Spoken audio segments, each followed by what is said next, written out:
I'll never forget the summer I spent at my grandparents' lake house. It was a place where time stood still, where the only sound you could hear was the lapping of the water against the shore and the occasional bird chirping in the trees. But one day, something changed. I was rummaging through the attic, searching for old trunks and forgotten memories, when I stumbled upon an old diary hidden away in a dusty box. It belonged to my great-grandmother, who had lived on this very lake with her own family decades ago. As I flipped through its yellowed pages, I felt like I was transported back in time. The entries were cryptic at first, but as I read on, I began to piece together a story of love, loss, and resilience. My great-grandmother had grown up during the Great Depression, struggling to make ends meet on the lake, but she never lost hope. She wrote about the way the sunlight danced across the water, creating a million tiny diamonds that sparkled like tears in her eyes. She wrote about the smell of the pine trees and the sound of the loons calling out into the night. And she wrote about the love she shared with my great-grandfather,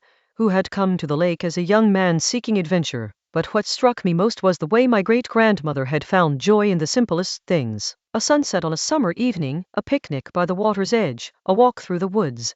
These were the things that brought her happiness. As I read those final pages of the diary, I felt like I was carrying a piece of my own family's history with me. I realized that even in the darkest times, there was always beauty to be found, always something to hold on to. I looked around at the lake house, feeling the weight of all those memories bearing down on me. And in that moment, I knew that I would never forget this summer, this diary, and the lessons it had taught me about love, hope, and the power of the human spirit. If you're looking for stories of hope and resilience, keep watching What Would You Do in This Situation? Follow for more stories.